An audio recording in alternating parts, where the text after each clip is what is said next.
Hello and welcome to the Boost Over Ball podcast, your go-to source for all things Rocket League, with your hosts K-Cube, Quilly, and Red.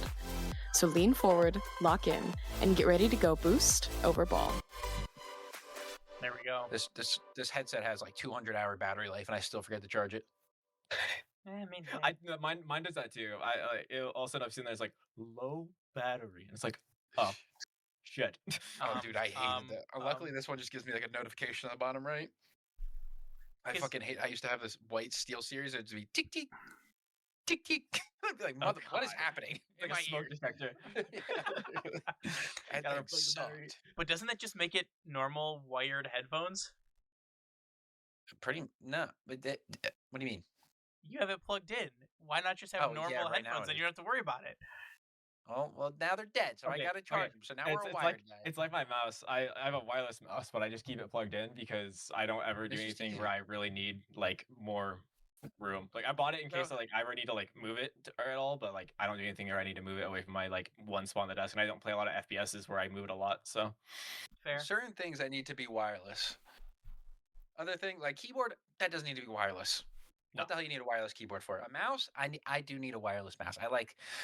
I just be throwing that thing wherever. I'd be stirring. Man has like 2 DPI, so he's like, On God. wiping the whole desk. Honestly, I have it on 3200. I'm still going crazy with it. Jesus.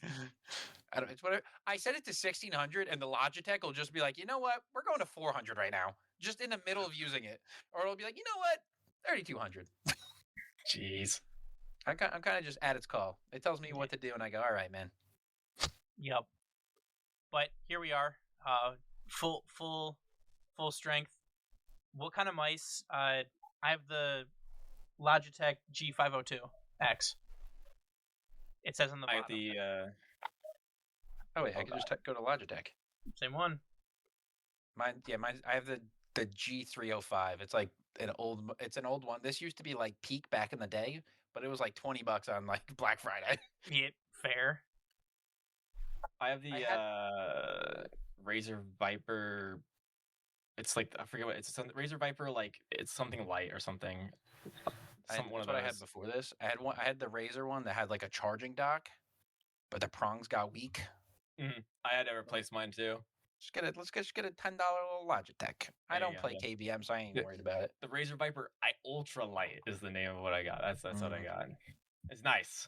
It Got weighs like peripherals? a fucking like quarter. Whoops. The peripherals get mad expensive. They certainly can. I got the Pro X2 Lightspeed. I don't even like these that much. I splurged on these. I was like, let me treat myself. Mid. Just kidding. They're pretty decent. Got the good old Hyper or whatever HyperX Cloud Alpha 2s, I think The is what peak they're of called. comfort. Oh yeah, they're so nice. So nice. I it's only got pretty good, these. The main selling point on these was just like the look, was the aesthetic. The It was just like look. an all black with the silver. I was looking at it. I was like, what would make me look cooler on stream? Hey, it works out for me, you know. Yeah. It's your brand. It's your brand. Yeah, Nah. works out. Now, K-Cube's got the professional studio headphones. Yeah, I got the True. open ear. The Sennheisers. No, these are DT990 Pros, I think. Oh.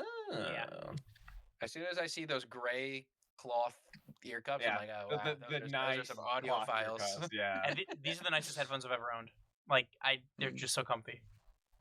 I feel like, because I've tried like Sennheisers, and like I feel like they crunch my head. I feel like they clamp too tight. No, that's valid. That's valid. But Yeah, I used to have the leather.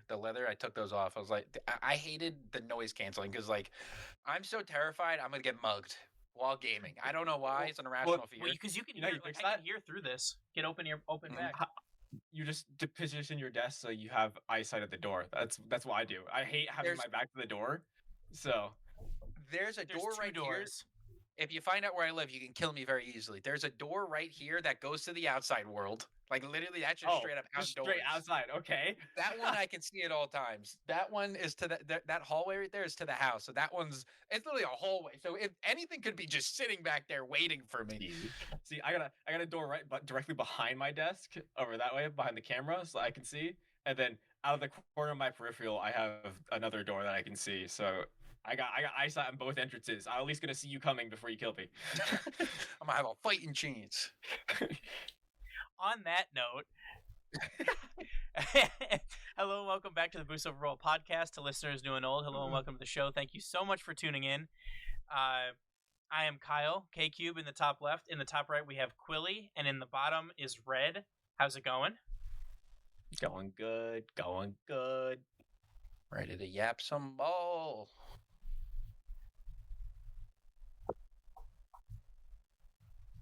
I hope I sound better in this episode. I had I'm giving a shout out to Oof, who told me my microphone's garbage. He said it a lot nicer, but I took it as your microphone's garbage. I finally set up the nicer microphone so everyone listening can hear me a lot closer. Yeah. Well, on this episode, we got a lot to talk about. Starting out with the 7v1, the Reddles versus Streamers, with Jinxie and Stable Ronaldo and others, which we'll talk about here in a minute. Then we'll move on to our Open 3 qualifiers that have happened for every single region except for North America. We know the top 16 teams for all of these regions now vying for the Boston Major spots that are still up for grabs. We'll give our thoughts, analysis, and predictions for those. Then, because it's going to be probably the bulk of our show here, we're going to recap NA Open number 2, give our analysis and thoughts on the event as a whole and where this leaves NA, what we think the teams are going to do, how we think they're going to finish, and probably the question that's plaguing almost every NA RLCS fan, and that is, who in the world is the number 4 seed in NA? That's kind of an open debate right now. It kind of seems like we have a solidified top 3, but with that, let's talk about this show match that just happened for 1,000 gifted between Reddles, Jinxie, Stable Ronaldo, Ludwig, and more. So going over some of the viewership numbers, Rocket League, this just happened. Like, it finished like probably 20 minutes ago, if that. Rocket League peaked at 155k viewers on Twitch. Jinxie had 60k. Stable Ronaldo at 45k. Reddles at 16k. Ludwig had 15k on Twitch and 15k on YouTube. And like I mentioned, Jinxie had to give 1,000 subs for losing to Reddles in the 7v1. Multiple other people gifted 1,000 and 500 subs as well. Reddles was at a level 7 hype train by the end of the match, and the official Rocket League account was in the Twitch chat, dropping codes like crazy. Jinxie said, "Hey, are you guys still here? Are you going to bring back trading?" So a man of the people for sure there, but what does this mean? And also another thing we have to mention, not really related to this specific 1v7, but probably related to Jinxie as well. Rocket League hit over 1 million concurrent players on back-to-back days, and this is the first time they've hit 1 million concurrent players since 2018. Or since 2021, I'm sorry, since free-to-play. So, big moves for Rocket League. Big moves for Rocket League on Twitch. What do you guys think about everything that's been happening, and what does it mean for Rocket League and for Rocket League esports? I mean, this is what, if you were wanting to see this game continue to live, this was definitely a step in the right direction, especially with how on board the Rocket League team was in supporting this, dropping codes in chat, tweeting almost it seemed like almost every 5 minutes about it, whether it was a clip, a funny moment, telling people to go watch. I mean, props to the social media person that worked today, because they were putting in the work, and it definitely helped out. I think just being able to bring in this much viewership as well is huge to just in general. People, I think, are going to start liking the esport more. I think we're going to see viewership go up for the Opens and going into Boston Major. I mean, this is perfect timing to increase viewership for Boston Major. But maybe for those copers out there, maybe trading will come back. That would be crazy. Hopefully with the help of Jinxie. So keep coping. But I don't know if either of you guys saw any of the highlights from Jinxie's stream with Zen and Vatira. I watched it. First of all, that's some of the most I've ever seen Vatira and Zen laugh. They were just giving Jinxie so much shit, and it was a lot of fun to watch, actually. But Zen and Vatira mentioned that they would be in Boston, like for the major, and Jinxie was like, "Wait, you're gonna be there? Like, so I could meet you?" And Zen said, "Yeah, you could meet us, but we don't want to meet you." So, like, they were just giving him crap like that the entire time, and so, like, I don't think it's unreasonable to think that he might go to Boston. Yeah, that would be kind of crazy. That would. I mean, that would be huge. Definitely sell a lot more tickets, but good lord. The Jinxie motion is unmatched. He's possibly saving the game, and if he does come, I feel bad for security at Agganis Arena. Good luck. I mean, it wouldn't surprise me if, like, because if Jinxie reached out or said anything about wanting to stream from the venue, they'd make it happen for him if that's what he wanted, right? Because he's still on his like streaming every day for 2 years grind, and he said he was going to watch party the whole event. He could still do that from Boston. I mean, I think that would be enormous for the esport, but just bringing all the new eyes that he's brought, all the new players that have, or returning players that have come back after seeing him have so much fun on the game, I think it's awesome to see. But Cooley, anything else you wanted to add on this before we start talking about some RLCS? No, it was definitely, if you didn't watch it, I'm sure Reddles will make a YouTube video out of it. It was Ludwig's awesome making a YouTube video on it. Oh, true. Ludwig is making a YouTube video on it. That's what it was. No, it was a good stream. It's good for the brand. It's great publicity and like viewership and player counts that we haven't seen in years. Like maybe we'll see how long if Rocket League can take it and run, or if this is just a little flash in the pan. Certainly, yeah. We will have to wait and see on that one. Hopefully, for our sake, it's not a flash in the pan, because it'd be super cool if this was sustainable. But without further ado, let's jump over to Open number 3, Open qualifier recap, and we're going to start out with EU. Like I mentioned before, we'll talk about NA Open 2 at the end, but we're going to get through all this stuff first. So moving into the top 16 from Group A, our 3-0 teams are Team Vitality and Man City Esports. Our 3-1 teams are Team BSK, GK Esports, and Carmine Corps. And our 3-2 teams are RST, GHT, and Selacao. And in Group B, our 3-0 teams are Ninjas in Pajamas and Gentle Mates. Our 3-1 teams are Magnifico and Novo and Wild. And our 3-2 teams are FN, Cloud Esport, and Caliente. Notable misses there, no Game Ward, and also no Gentle Bench. So I don't really understand what happened to Gentle Bench after absolutely curb stomping the region in Double Swiss in Open number 2, but they have now they're out. They've been eliminated.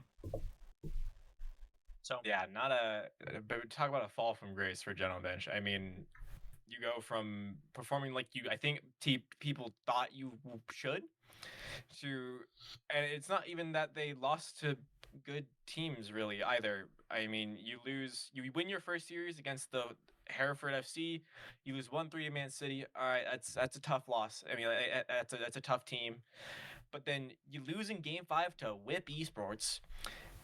You beat X, and then you lose in Game 5 to GHT. I mean, these are teams that you should be beating. Plain and simple. Definitely don't see that roster sticking through after Boston. If not already announcing that they're making changes. I think that they're together because they can't join an org because they're Gentle Mates. Well, I mean, they cannot join an org, but they can still go team with other people. This is true. They can go be another one of the like various variations where it's like insert letter of each player's name. C, RST, GHT. So I think there's also a possibility of he's stealing from content later, but there might be a free agent on the rise coming on the. I see what you did there. So, and I don't know how it works, right? Because I don't have an org contract. Surprisingly, I know, but like if, and I'm just gonna make up names here, right? Like let's say Vitality were to sign Radosin. he can't join another org, but could he play for Vitality not signed to the org? I don't know how that works. Not really, because like if he's not getting paid, you can't technically play for them. Most of the time in those like contracts, it's like a whole stipulation on like you are representing that brand. Fair. So if you represent another org, it's a conflict of interest, and there is a whole legal issue there. Yada yada yada. It's like you can be like Team Vitality or some like off-brand, not actually affiliated with Vitality, but you can't actually have the the Vitality logo or the Vitality jersey, all that stuff. Yeah, fair enough. But kind of, at least for me, one of the more surprising things, Karmine Corp dropping a series in Game 5 to RST, which is Resi, Smokes, and Toxic. So some players that we've seen kind of around the bubble scene the past year or so, but they're able to take a series off of Karmine Corp. Karmine Corp, only lost one other game to GHT, which is Grandma, Hyder, and TMS, the full Italian roster. So what do you make of Karmine Corp dropping a series, and does this change anything about your thoughts on Karmine Corp? No, I mean it's Karmine Corp. They are like energy in the sense of they will show up come Sunday and curb stomp everyone else. That's just how it happens, how it works. I did watch that series that they lost to RST, and it pretty much just kind of looked like they forgot they were actually playing a series. It was very sloppy, and it was probably just a lapse in concentration. But like, they still made it through Swiss. They still are 3-1. Like they may not be in the 3. Like they may get a slightly tougher team and like facing like a Magnifico or Gentlemates or something, but they're fine. It's Karmine. They'll handle it.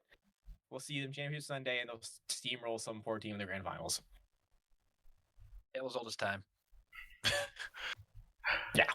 Oh, son of a bitch. Yeah, no. They're inevitable. We're just, it's Karmine Corp's world, and we're just living in it. It's really just a matter of, can someone take them out before they get to the championship? Because if they get to the championship, I feel like it's foregone conclusion. It's an easy W. They're just gonna. It's like, oh my God, can they do it? Can they do it? It's a 4-0 sweep every time. I don't know. What else do you expect?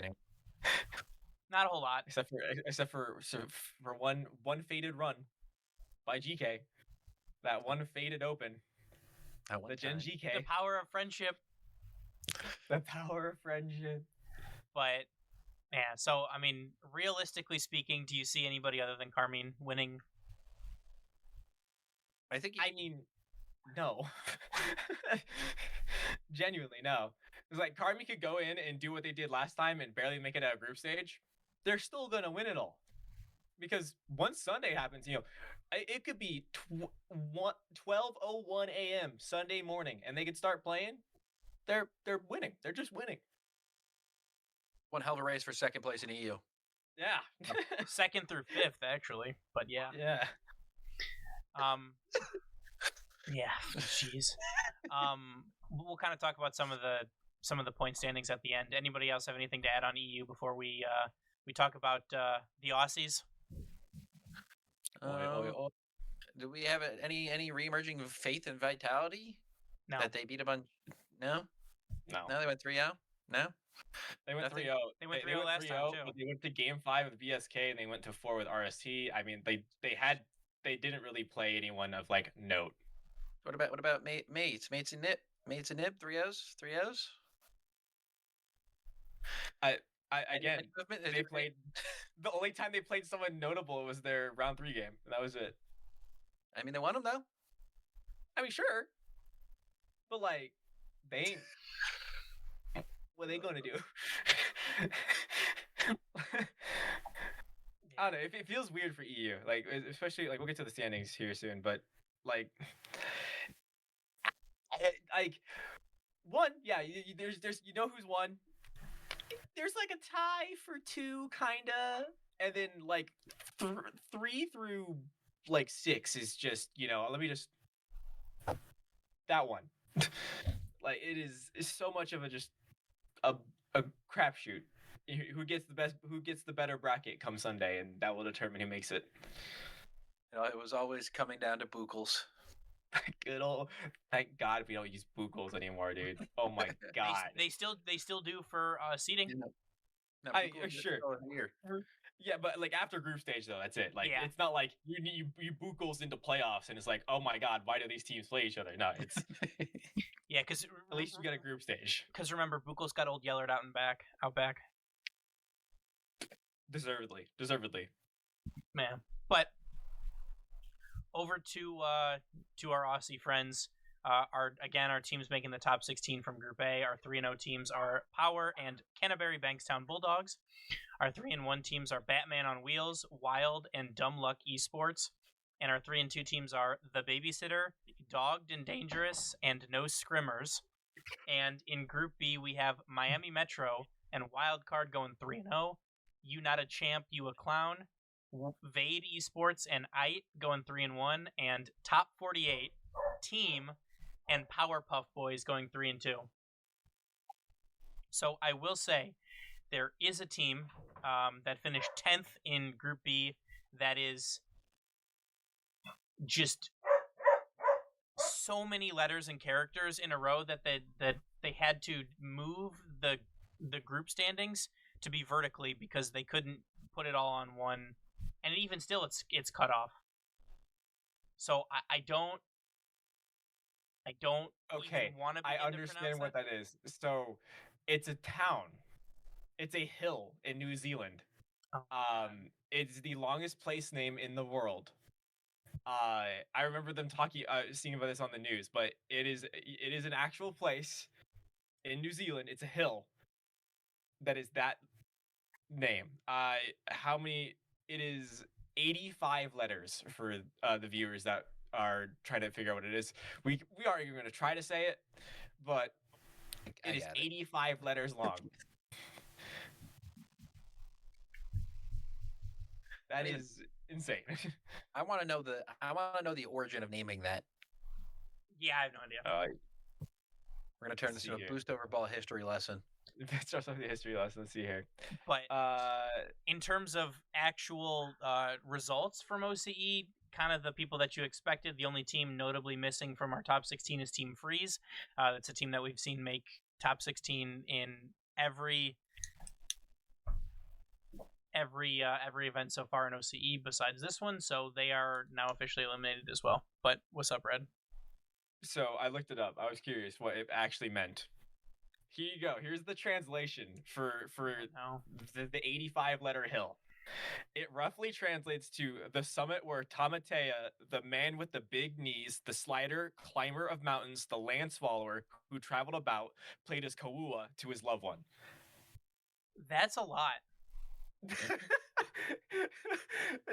What? It's of Maori origin, so that kind of makes sense. But wow, that's crazy. Mean, I feel like we could shorten this a little bit. I mean, hey, power to those Aussies and their creative or partially creative team names. Don't worry, that's not the longest version of the name. There's two longer versions. One that's awesome. 92 letters and 105. Perfect. I won't read it because there's one part that's probably not very good for me to read. But fair. Dude, look it up. You'll figure it out. Just look up really long hill name in New Zealand. You'll find it, I'm sure. Yeah, but any other surprises or anything that you guys are intrigued to see for OCE Open 3? We'll see you in Boston wildcard. Jerry plane ticket. I will say, please give me Power wildcard Game 7 finals of Open 3. Absolute cinema. For context, they are tied on points. So it is literally up to who places ahead of the other. Give me a grand finals Game 7 with those two teams. It would be cinema. Cinema. I just want Fiber back on land. We love Fiber. He needs to redeem himself from the last time he was in NA and tripped. the trip hurt around the stadium of Dickies Arena. Yeah, but I think I don't know if it's still the case, but briefly his Twitter background picture was one that we took. Oh, nice.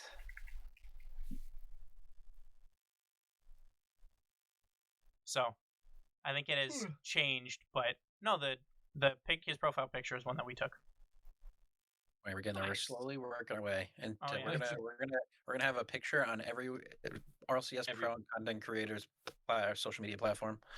Oh yeah, but like Red mentioned, the big thing to look for, and that's really what we're here to talk to you guys about. The thing to watch for in OCE, if you're going to watch, is Power versus Wildcard. They are tied for first place. This is now a one-team region, so whoever outplaces the other will be headed to Boston in February. So, next up, Sam. And our top 16 teams from Group A are MIBR and Team Secret going 3-0, Chromax, Enosis, and Emerald going 3-1, and Nova Drift, Chinatown, and PDO going 3-2. And from Group B, our 3-0 teams are 3 Point Shooters and Furia. Our 3-1 teams are PAC, No Plan B, and Sanificados. And our 3-2 teams are SDB, Bandolerios, and Amethyst. Sorry, the extra letter got me there. But no Sunset, no Aura Farm, who we've seen before, and that's about it. But I would also like to mention that Secret Perfect 9-0'd Swiss from Group A, MIBR dropped 1 game, Furia dropped 1 game, and 3 Point Shooters dropped 2. So seems pretty even across the board, but most notably due to the fact that Furia lost early in the last Open, they are currently not in first place in SAM. They currently hold on to second place. They trail MIBR by 3 points, and Team Secret is 5 points behind them. So it seems to be, between Amethyst, Secret, Furia, and MIBR for those 2 regional spots from South America. But what are you guys' thoughts on the SAM top 16, and what are you expecting? I mean, surely Furia make this, right? Surely they don't choke this away. I mean, I would think. I'm genuinely so confused by SAM right now. I could have swore Furia got stronger with the 1-to-1 trade they made with Team Secret, but in fact they didn't. Very confusing. Props to MIBR for holding the top spot right now. I mean, like, Destiny is in your hands. You just gotta place higher than Furia, and you get a 1 seed going from SAM, which is always a great thing. But I mean, I'm losing some confidence in SAM, I'm gonna say, because I don't know if anyone watched the SAM Open, but it looks sloppy. They're talking about it on the broadcast for NA a bit, but even I think it was Jorby, the NA guy. SAM fan, the one of the biggest SAM glazers out there from NA, was even saying it looked like a 2018 SAM when they first got brought into the scene, and it was just pure offense, no defense.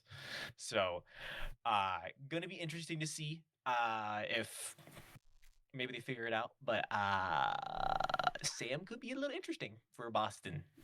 It certainly could be. Quilly, did you have any thoughts? Goblin. Sorry, I was playing with the Goblin.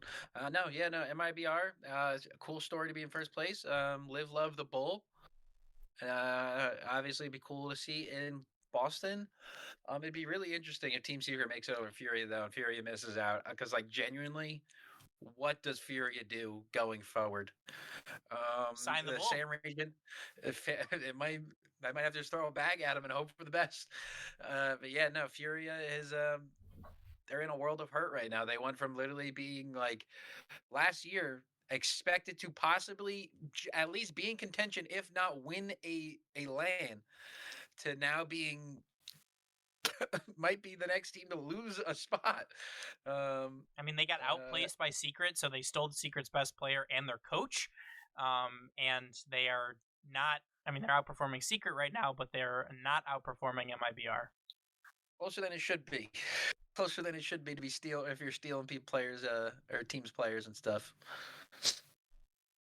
I mean, it's also possible too. Like Furia has dominated the SAM region for years now, for seasons now. It's possible they could have like lost the plot a little bit last open. Like they're already starting to focus on Boston and some of the international opponents, and they just kind of they phoned it in a little bit and they got eliminated. So maybe that's what they needed to see. Maybe that's their a little bit of a spoiler here, but maybe that was their NRG revenge arc that they're going to go on for open number 3.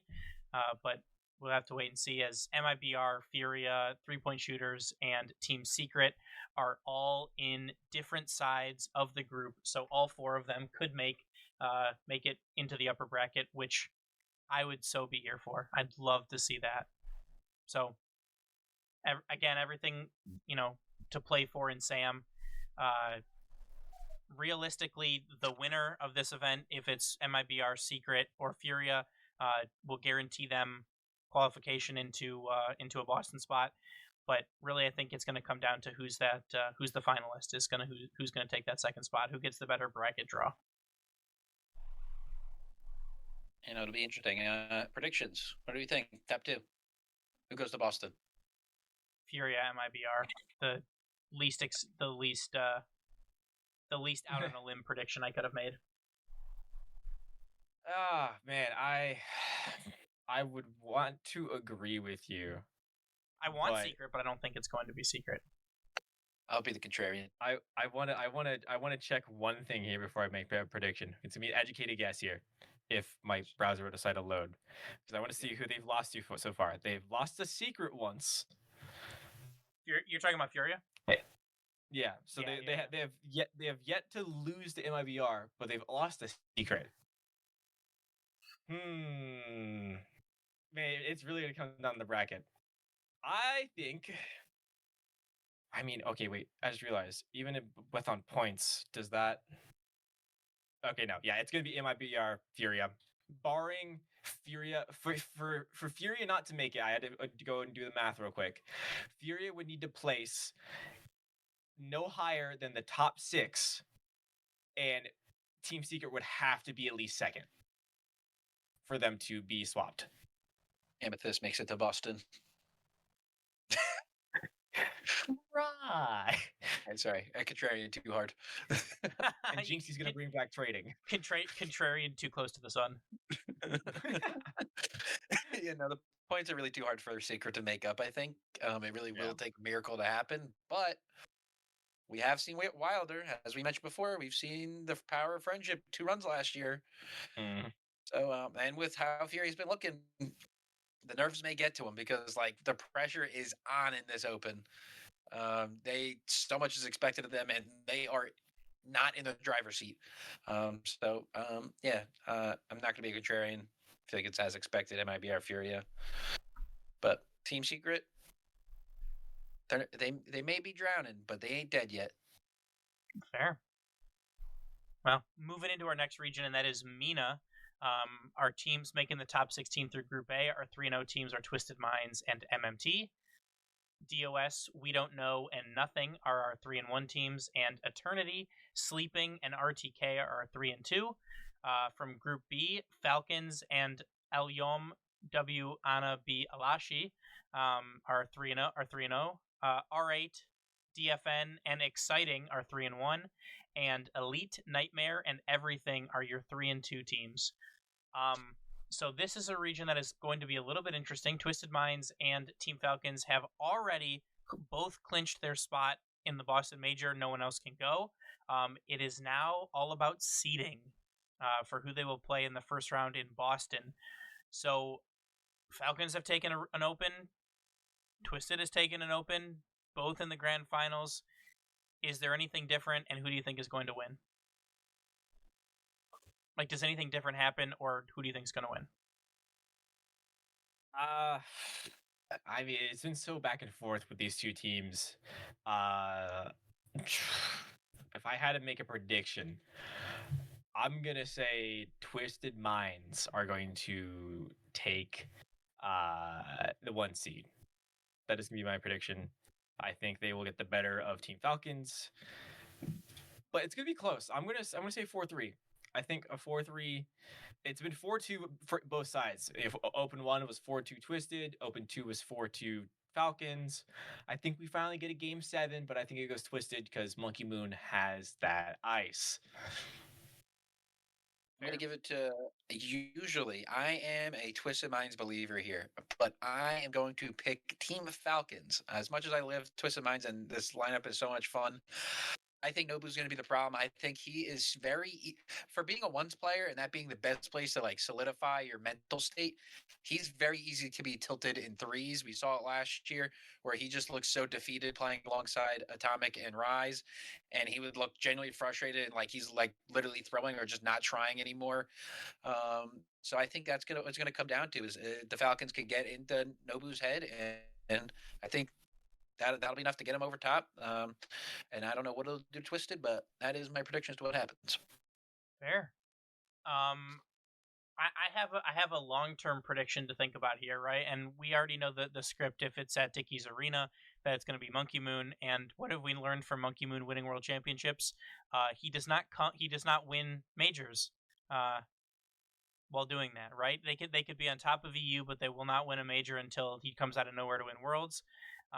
So in this case, I have Falcons taking this one. I think that they take the first best of 3, right? Because I spoiler alert or not spoiler alert, I think that these are by far the 2 best teams in MENA. That will probably see Opens 4, 5, and 6 being a rematch between Twisted and Falcons again. So for this first salvo, I think it's Falcons that will take this year, but I think it's going to the distance. I think we're going 7. I think, they've played each other a few times. I think Twisted has looked the better team. I think Monkey Moon has fit in very nicely, but I think that, we saw some clips. I think Drali's starting to come online a little bit. I think he's starting to get a little bit more comfortable, with the move, with the teammates, with the, the whole living in MENA situation right now. And so for that reason, I'm gonna pick Falcons. Okay, 2 regions left to go before we start talking about NA, and I think that we can kind of speed run a little bit through these. But from APAC, the teams making the top 16 through Group A, our 3-0 teams are Project De La Cruz and Godspeed. Inarizaki, Overlooked, and Ground Zero are 3-1. And Dream Station, Big Dogs, and MGL Esports win 3-2. From Group B, we have Kinotrope and Bear Claw Gaming at 3-0. J Chicken Esports, Zingzi Shooters, and we are Asian going 3-1, and Charmy, Random, and Sailing going 3-2. So first off, honorable mention to we are Asian. Interesting team name that you've chosen for yourself here. But realistically speaking, it kind of seems to be Project De La Cruz and Kinotrope kind of seem to be a step above the rest, and Project De La Cruz seem to be the number 1 team in APAC right now, having already won 2 regionals. So, they have a commanding, lead on the region, and I believe a top 4 solidifies themselves a Boston major spot. I think there's Project De La Cruz, Little Gap, Kinotrope, Large Gap, everyone else. Yeah. For context, for them to secure Boston, all they gotta do, Project De La Cruz, is let's see, 13-point gap. So as long as they get top 12 and Ground Zero, Kinotrope don't win at all, then they're in. If they get top 8, guaranteed. Okay, well, I think that they'll look to build off of their success and try and win a 3rd regional to sweep the split. But we'll have to wait and see on that one. But realistically, I have Project De La Cruz taking this one too. What about you guys? Yep, rinse and repeat for Project De La Cruz. Yeah, Sphinx kid continues to dominate. The 5 head goes to Boston. And then our last region for open number 3 is SSA, and our top 16 teams are going 3-0 from Group A. We have Pioneers and Bro Crocros. Our 3-1 teams are Astronic Esports, Strive Esports, and Akimbo Esports. Our 3-2 teams are Deathcloud Esports, T2G Esports, and Unity. And from Group B, we have Synthesis and Five Fears going 3-0. Looking for organization, Amapiano and Supersonic Legends going 3-1. And in our 3-2 teams are Team HSK, Rounds, and SZ5. So this is a two-team race for the one spot between Pioneers and Five Fears. We talked about the fact that we're gonna talk about some rankings here, and OCE is tied at 25 with Power and Wildcard. Mina is tied at 28 with Falcons and Twisted. And APAC, we mentioned. SSA is tied at 25 between Five Fears and Pioneers. So realistically, whoever outplaces the other will be headed to Boston. I would have to imagine that it's going to be a grand finals matchup. And again, all we can hope for as fans of Rocket League is a Game 7, potentially a Game 7 overtime. That would be awesome. So anything? Yeah. Go ahead. Gotta absolutely agree. I think there's this one also I think has probably the best chance to go Game 7. There already was one Game 7 open number 1, which Pioneers ended up taking. But more notably, Five Fears did beat Pioneers 4-2 in open number 2. So we'll see who comes more prepared for the other team.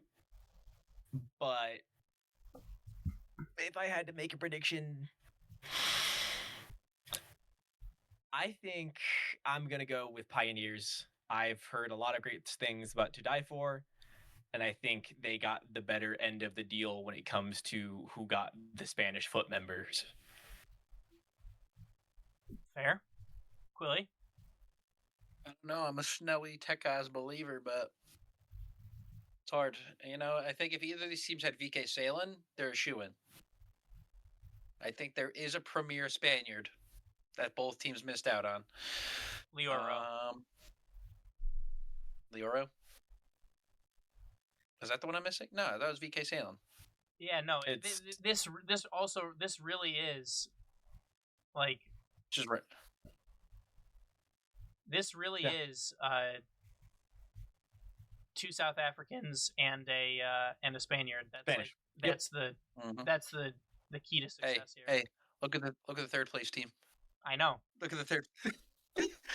So Team HSK. Hey, look at the fourth place team. Look at the fourth place team. Oh my God, the fifth place team. Team HSK, Supersonic Legends, Pioneers, Five Fears, Bro Crocos, Looking for Organization, and Akimbo Esports all have two South Africans and a Spaniard. So it's the SSA meta. That's actually what the first S stands for. It's Spaniard. Spaniard, South Africa. Yep. So, I mean, man. Stake for Bro Crocos, Torres for Looking for Organization, Barchu, Bayerchu for Supersonic Legends, Agnello for Team HSK, Lewis P for Pioneers, and Tekos for Five Fears. So we found the meta. So really, it comes down to who are you believing in? Because I think that To Die For, Sweaty, Snowy, and Guns are all fantastic players from South Africa. So really, who do you believe in more, Lewis P or Tekos?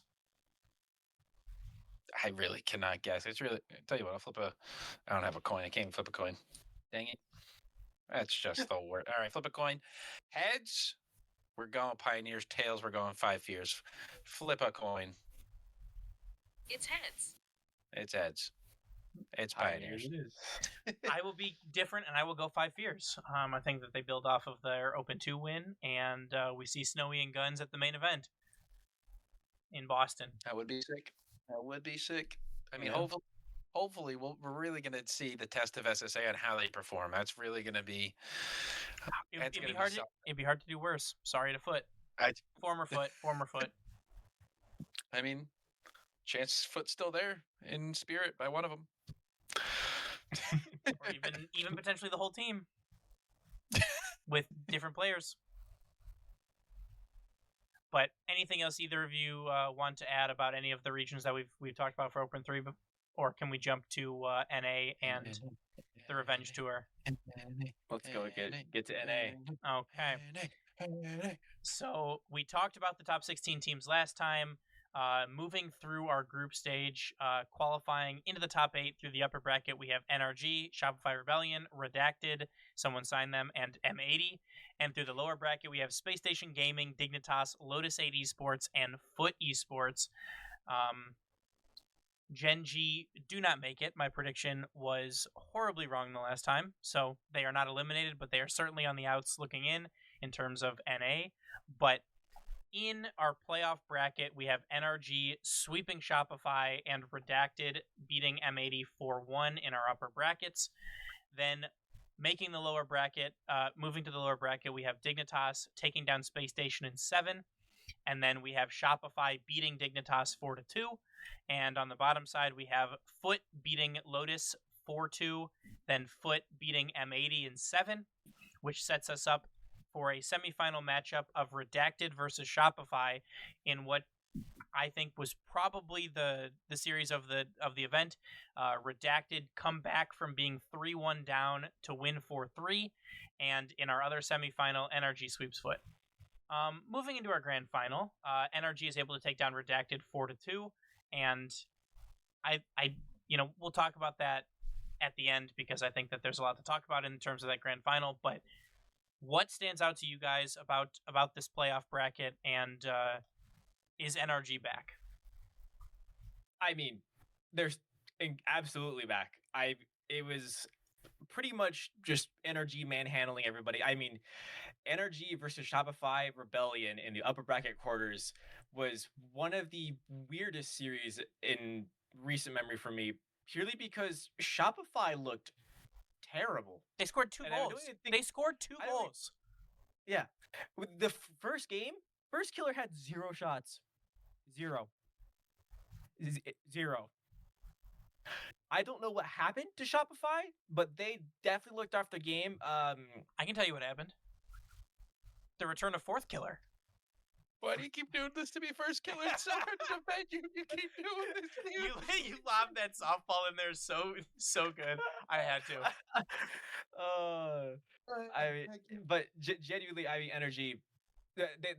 We heard it from Coach Sathu in the post game interview, but they apparently just needed a longer break. They felt like the turnaround was too quick after Worlds, so that's why they missed Open 1. They needed some more rest now.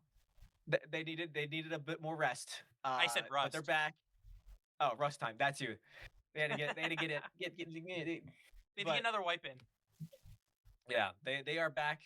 They are so incredibly back. They looked incredibly lethal. Atomic. I mean, Dear Atomic God, played lights out this Open. Props to him. MVP of the event. Of Open 2 easily. Yeah, easily. I mean, he was busting out stuff that I didn't think he had in him. But another thing to note, Redacted, please, can somebody sign this team? This is ridiculous that they are still orgless at this point, because they are a top 3 team in NA, and it's not 3. They're my number 2 seed in NA. Absolutely, I agree. After Shopify last week, let's go. Yes. But one thing to note, I love a person that's quickly becoming my favorite personality for NA Rocket League right now is Wavy. Wavy is got an insane amount of energy. And the man is always having a good time. Even when they were losing, when they were losing in the NRG series, and when they got Brazil, they're just doing the crazy pre-jumps and getting Brazil. He's sitting there chuckling. Like, that is insane mental, 1. But 2, he's just a fantastic vibe. We have a great meme picture now of him jumping onto his bed after beating Shopify. That was fantastic if you haven't seen that clip. But also, grand finals.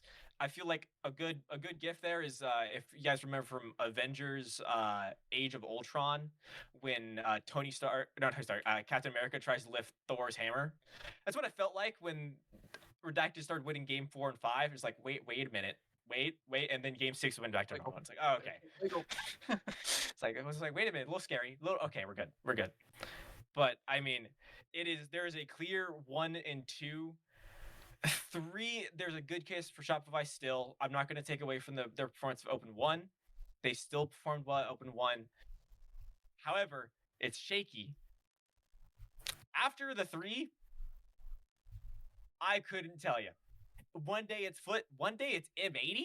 Hello, M80 on a crazy run this open. I mean, you go 3-0 in Swiss, or you 3-1 in Swiss, only losing in Energy. You sweep Gen G there. You then beat Gen G 3-1 again, which that's kind of ironic group staging to run into Gen G again. I mean, they looked fantastic. You lose in 7 to Foot, but it was a close series.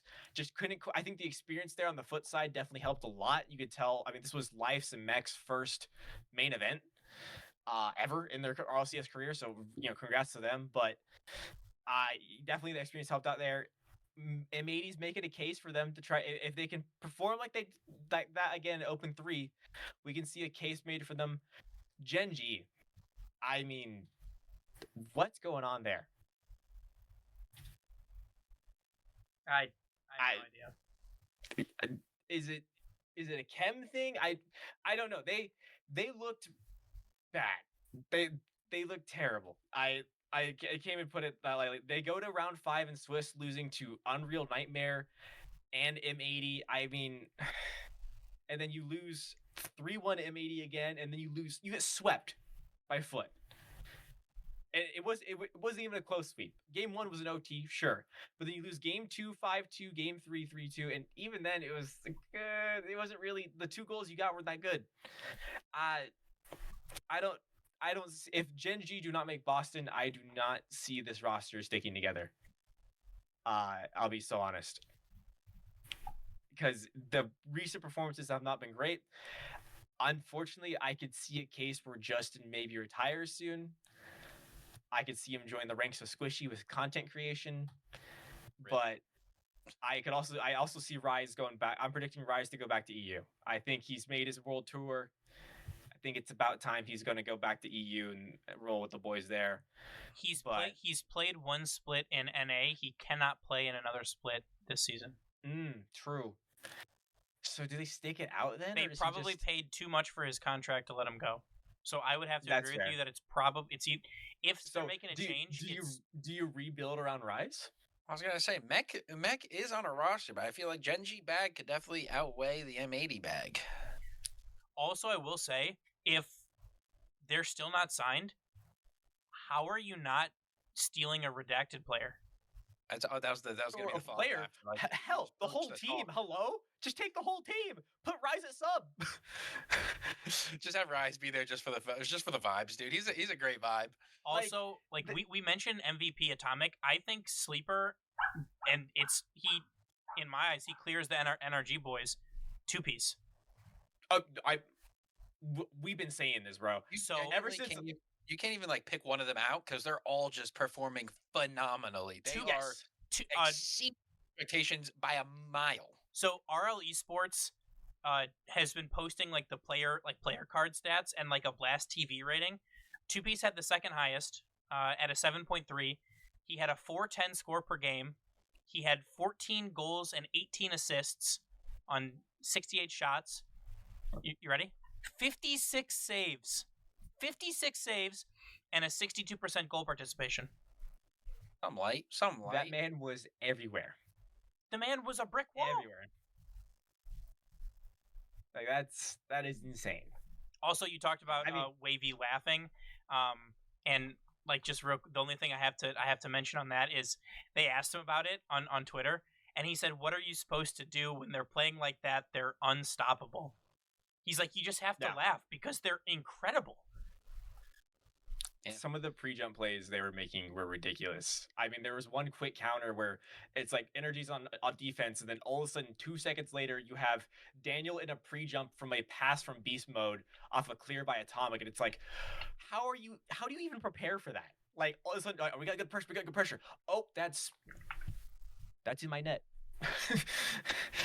I will say though, now that this is 2 opens in a row of them doing it and on the kickoff land, they may have to start feeling some pressure because now people are having an expectation for them. Because the first one, negative expectation.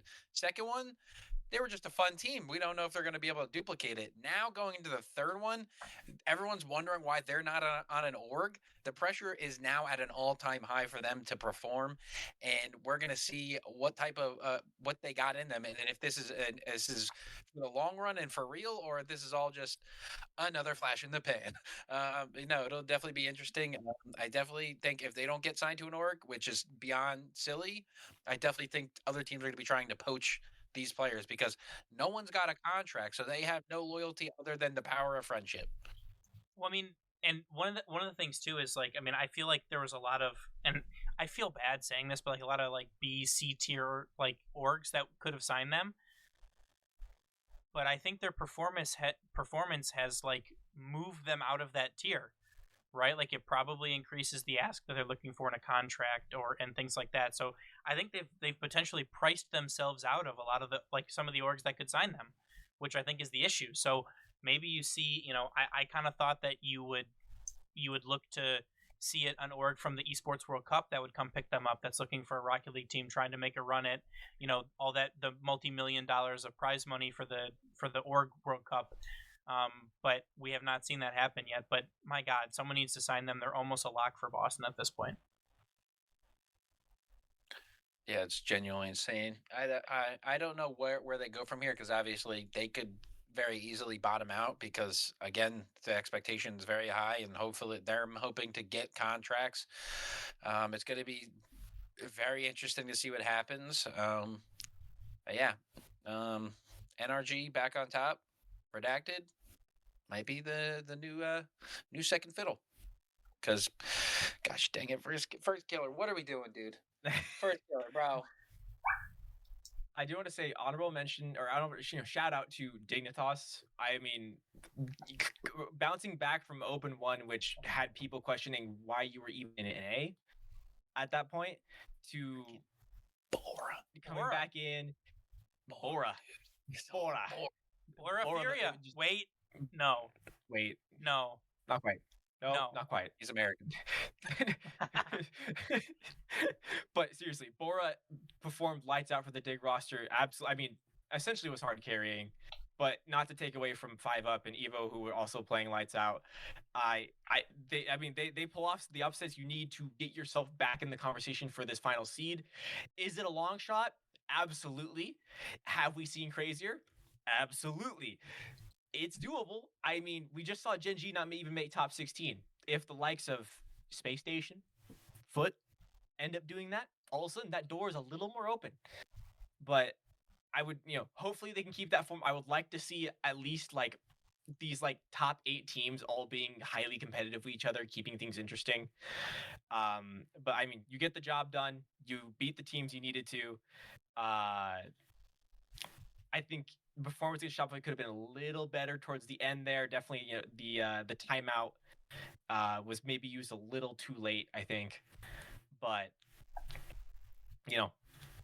props to Dignitas for trying to put their name back in the ring. But realistically, we're kind of at this point down to I would want to say down to 5 teams, as long as they perform like they have been. And that last spot's going to probably come down to SSG Foot, most likely. Yeah, it's going to be very interesting. You don't think Dig has any chance? Is Dig too far out of it? Dig and Mid are at 5 points currently. And Space Station, who's in 4th, has 13. So Dig and M80 are only at 5. They didn't get any in the first Open. Nope.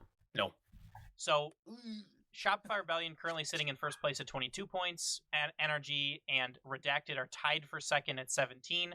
We have Space Station at 13 and 4th, then Foot with 12, Gen G with 9, Lotus 8 with 8, M80 and Dignitas with 5, Shuffles Kittens and Team Silence with 4, Seal, Unreal Nightmare, and Apple Slices are at 2 and 1, and 90210 are at 1 point. So realistically, at least in my eyes, Dignitas and Up have like a glimmer of a hope. Like the door is cracked just ever so slightly, but realistically, it's between Gen G, Foot, Space Station, Redacted, NRG, and Shopify. So I think Redacted, NRG, and Shopify will make Boston. I am not sure about the seeding. It will depend on that last Open, but with Redacted and NRG being 5 points clear of Foot, I think that they are kind of in their, they're in the driver's seat there. But Space Station, Foot, Gen G, and like maybe even a Lotus 8, I think have a fighter's chance. But we will have to wait and see what happens there, as the NA Open number 3 will continue. I'm grabbing the dates right here. So it will start the 30th of January, and we will crown an Open 3 champion on the 8th of February. So a lot to look forward to, a lot still left to play, and a couple Boston major spots on the line. One thing to note here, I don't exactly remember how tiebreakers work when it comes to points, but say we get back to the OG Grand Finals results of NRG Shopify in that Grand Finals, and NRG do end up taking it, that would end up in a tie for the 1 seed coming out of North America. In this scenario, we would have NRG at 32 points and Shopify at 32 points, which if it came down to head-to-head, that would mean NRG would win the head-to-head seeding. Now, if it is a head-to-head, I would love to, do a little cool little show match, little BO5, whatever you will. But if they're tied on points between someone who's in a spot and someone who's not in a spot, then it's a tiebreaker match. Okay, good to know. So then, in this case, NRG, you win, you're guaranteed 1 seed. Everything else, anything below Shopify, and Shopify essentially would be guaranteed the 1 seed, barring a Redacted Dream Run, along with NRG also failing to make top 4 or somewhere around top 4. So could be interesting to see, for sure. But I think at least in the semis, I think we're gonna see 3 of those 4 teams. We're gonna see all 3 of those teams most likely in the semifinals. So Championship Sunday, going to be interesting yet again.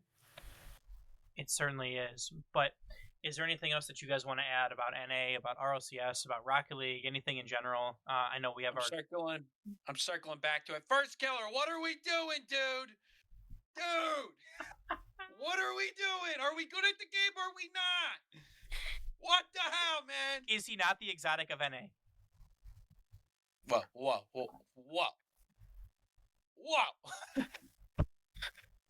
I feel like there's one key difference between him and Exotic. Exotic's won a world championship and has been a world championship MVP. Don't you say you son of a world championship. He was world champion. He was a Rocket League World Championship MVP. All right. Let's look at the big picture here. First Killer, always the best player on his team. Exotic, never even been the second best player on his team. One might say he was the best player in the world. World Championship MVP. Oh, what are you? We giving out participation trophies now? Hey, here you go. Yeah. Sorry, I forgot that's what First Killer collects on his wall. Whoa. Can't argue that. I can't argue that. I have no defense for him anymore, dude. I've lost all faith in him, dude. Every bit of faith I had just out the window. That's crazy. Good. But we do have a good question from Oof in chat, so we can go through that. Quilly, if you want to try and load up a Quilly question too, we'll go with this one. But if RLCS had a Hall of Fame, who's your first pick? That's a very, very good question. Okay. I mean, bias-wise, my answer is going to be Captain America. Ooh, that is a really good answer. I don't know if that's first pick though. That's why I said bias. I established bias. That's fair. If I'm going unbiased and I'm purely basing it off of usually when you start a Hall of Fame, you get the OGs first. So I'm thinking OG days, notable names back then that won a lot. I mean, you have to go Turbo. I feel like just off of merit alone, and if we just started the Hall of Fame, first ballot, the very first one, I feel like Turbo's in there. Number 1. The only person to have done it like Turbo is Turbo.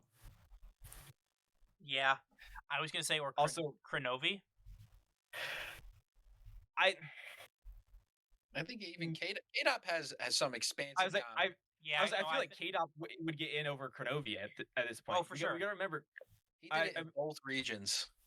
Yeah. So, but I will say, right? So, like, I'm at least in my opinion, right, for Hall of Fame, you can't still be playing to be in the Hall of Fame. Oh, absolutely. It happens once you're done. And like a Garrett, K-Dop is still playing, but like not like he's just love of the gaming it. Yeah, it's like gas with squishing. It's different, like, exactly. Yeah. So no, I think that you're right. I think it has to be the 4-time. I see 4-time. I could see K-Dop and Kronovi being right in behind there, because Kronovi did, he does have 2 essentially at the time world championships under his belt. But again, world champions, he has 2 grand final wins. Way back in the day, it was just NA and EU, and they were separate, so it's a little tougher to kind of quantitate that. But I mean, it's got to be Turbo. So the only one to be like Turbo is Turbo. Let me expand the question, right? So if we're doing Hall of Fame, let's do the first 4 regions in RLCS. Let's do like who's your pick for each one, because it's like a different like because they play separately so much. Okay. Right. So like EU is Turbo. Turbo. Duh. I think OCE has to be CJ. Ooh, is it? Hang on. Wait. Is it CJ or is it not at this point? Like, I feel like we have to talk about. Hang on. Let me grab. Banana Head. I mean, they're still playing. They're still playing. God damn, he's got some longevity to him. Same with like Ampus. Yeah, it was like, yeah. If the only one that isn't still playing that would be notable for OCE at that point would have to be CJ. I was gonna say CJ or maybe like a Drippe, because he made a region transfer, but like I don't think he did enough, as much as CJ did. Like notoriety, like it has to be CJ. Okay. Thoughts on the OC GOAT for first ballot Hall of Fame? If you're taking out current players, it's just a little. It's a very it's like because like I'm just saying, like, because they're still building their legacy if they're still playing on it. I'll say an orged team. I mean, you could even consider, because NFL Hall of Fame, they do commentators as well. So CJ being a player of his caliber, as well as one of the biggest like personalities in the scene, that gets him in it regardless. I feel like he just wins by default. Yeah. Okay, so we got Oceania, we got NA, or we got EU, Oceania. Let's leave NA last. Let's go Sam. Yes, we'll go Sam next. Who is retired Sam GOAT? Oh God. Kaio? He's still playing. I could see Kaio. One of the Fury members. I have to almost go back to like old what season did Sam get brought in? I don't remember. Not 5. It wasn't 6. Was it 8? I think it was 8. Oh, it was 7. It was 7. All right, who was on these old teams? Let's see here. I mean, the first name I'm seeing is Kaio. And that's about the only name I can really recognize from any of these teams.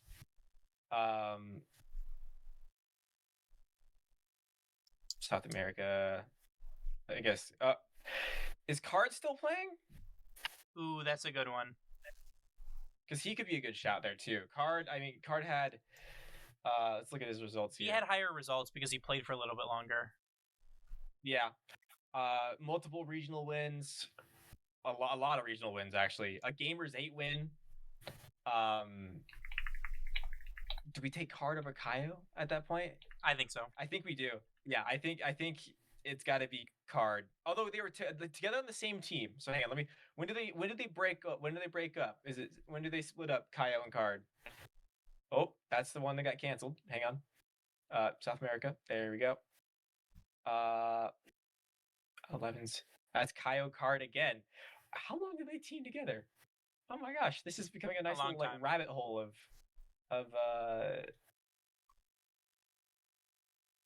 True Neutral. Oh, that was when Chad Raised won AJD won it, and they beat Card. I'm guessing this is probably when they broke up after Season X, because that's when they lost to the Bull. Yeah. His first appearance, truly. Fall, Sam, but no, Kaio, Card, and Kaio, Card, and Yan were the OG Furia trio for a while. Yeah, man, that is tough. I still think it's got to go Kaio. If we're going OG, like notable for your region, Kaio held the Sam crown for a very long time. He did. That's a good very long time. Card did come in like the season after, so I think it's like Kaio, or it's Kaio, Card, and then like a lot. Next, I think is going to be another hard one, and that's Mina. So in my eyes, it's Ahmad, it's Khalid, or it's Senzo. I think you take I think you take Senzo out, so I think it's between Ahmed and Khalid. Yeah, I feel like it's got to be Khalid. I'm leaning towards Khalid. Like when you think team, like when you thought Saudi Arabia, Mina, Sandrock, you thought like Sandrock Gaming. That was who you thought, but behind that title was Khalid. I think it's Khalid. That's my bet. That's my vote. But last but not least, NA. Quilly, we know that you're a bit biased. Are you saying the captain? It's Scribbles. The one and done. The one and done. The one and done king. Showed up, dominated, dipped. No mercy. Dominated. Right, whoa. Let's get live. He didn't even get to have his prime yet. They're worst, greatest interview of all time. This is true. That's all of them. All three of them were just horrid. They had the social interview abilities of 16-year-olds. Well, because they were doing this. Just You're standing like less than a foot away from the camera. We're like, dude, back up. There's just some kids having fun. No, obvious choice. It's got to be Captain America. The personality on top of all of the gameplay. I mean, you could make the argument purely just for having a Hall of Fame level clip. And when I say Hall of Fame, I don't just mean Rocket League Hall of Fame. Everyone knows this clip. Everyone knows the voice. Everyone knows the line. This is Rocket League. Justin's shot alone is in the Hall of Fame. So it's a fair argument to have him. Is he technically still playing? Yes. Some could argue no, based off how Gen G played. had to throw the shot in there.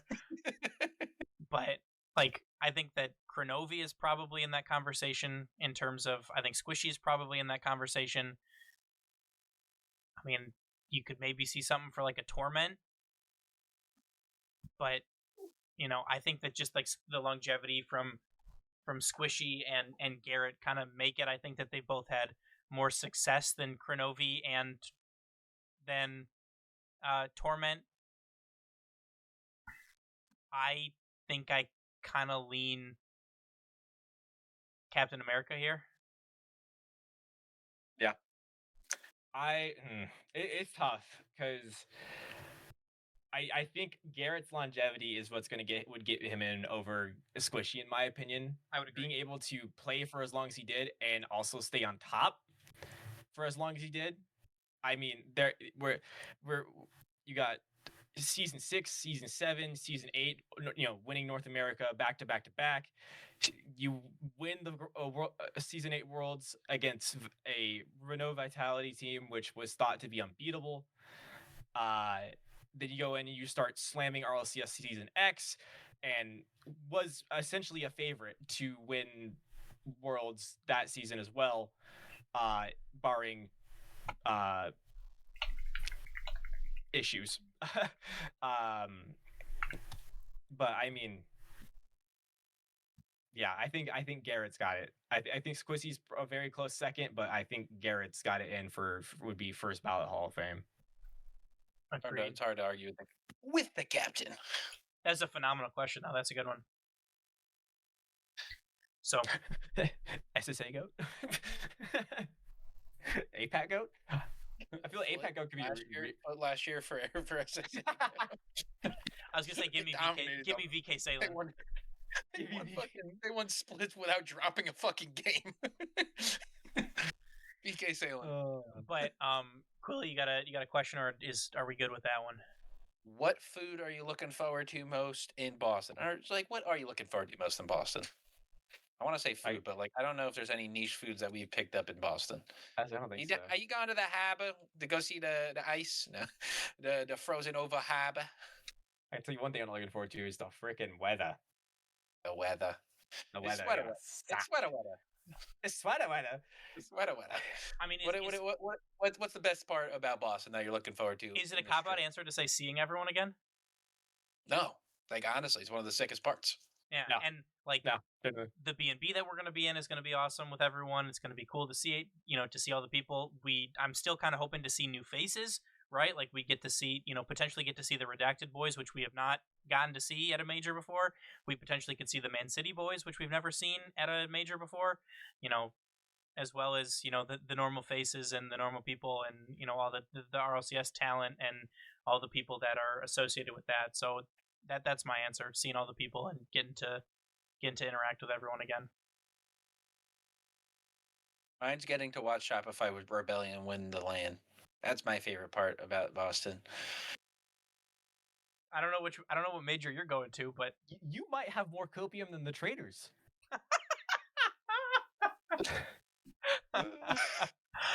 Oh my god. Fair. Red?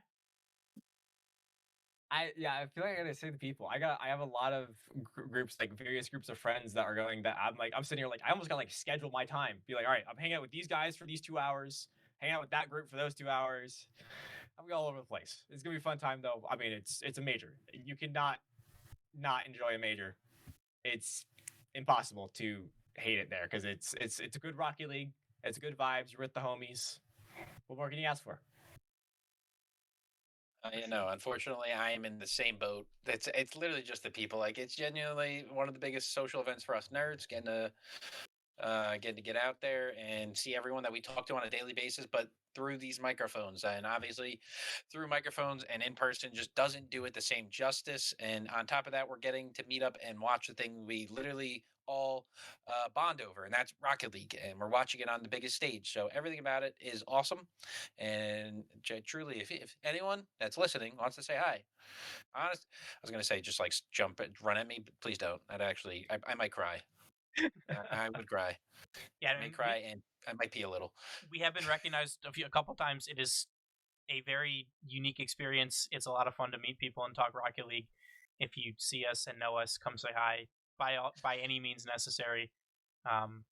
We'll be around all the time. Anyone that asks for my autograph and I sign something of yours, I will pay you $10. let me feel the euphoria of someone wanting my signature. Oh man. God. But what an episode. We got a lot of stuff that we went through. Is there anything else that you guys want to add on before we wrap up for today? All good here. How many over under 1.5? What's the line? I want to say 1.5 or 0.5 for A Corp LAN wins this season. Yeah, ooh. I think 1.5 is a good one. It's 1.5 is a good one. I think because I think it's like I feel like they're a lot for one. Yeah. I mean, they technically already have one. No. Oh, if you not counting that. You said LAN wins 2.5 over under 2.5 in 2026 in the big. Wait, did that happen in January? No, it happened in December. In 2026. Does EWC count? Oh, yes, but they're not winning it. Yeah, Monkey Moon. Oh, he's gonna say Monkey Moon. I told you, it is gonna be Monkey Moon. I told you. I know where this is going. I've clocked it. I've clocked his path. I've played these games before. It all circles back to Monkey Moon and Dickies. We've seen it all before, multiple times. But wait, he's technically won an Open though. Does winning Open 1 affect his slow start dominance at the end? No, there's still plenty of time for him to Valley. Because he did lose Open 2. Let's see how Open 3 goes. Open 3, they don't even make top 16, and then all of a sudden they're winning everything. The Monkey Moon effect, ladies and gentlemen. I'm gonna say over. Under. Until Vatira proves that he can win. He's a fantastic player and he's won before, but the consistency isn't always there for them in majors. So, he's had more success than Firstkiller has by any means, but sometimes it kind of seems like when the lights get really bright, Karmine Corp kind of slips a little bit. They definitely don't implode as much as some of the FK teams, but until they can do it consistently, I'm going to say under. But all right, so we got 2 unders and me with the over. Yep, and Oof with an under. Oof with an under. But I think that's as good a place as any to call it. This is a longer episode. We're closing in on an hour and a half here, but we'd like to thank you all so much for listening. We'd like to remind everyone that this podcast is proudly brought to you by our name level supporters on Patreon, Alyssa B. We'd like to remind everyone to rate us 5 stars wherever you listen to podcasts, share the show, tell a friend. It all helps us grow our audience and improve the show. Remember to follow us on Twitter, Instagram, Blue Sky, TikTok, and Twitch, which we're currently live recording on right now. Come join our Discord. Come talk some ball. Come have some fun. Make sure to support us by checking out our merch store and our Patreon. This is how we fund the show and do giveaways in the future. All of these links and more can be found on our website at boostoverball.com. And from us here on the show, as always, remember to choose Boost over Ball. See ya! Thank you for listening to the Boost Over Ball podcast. Make sure to check out our website, boostoverball.com.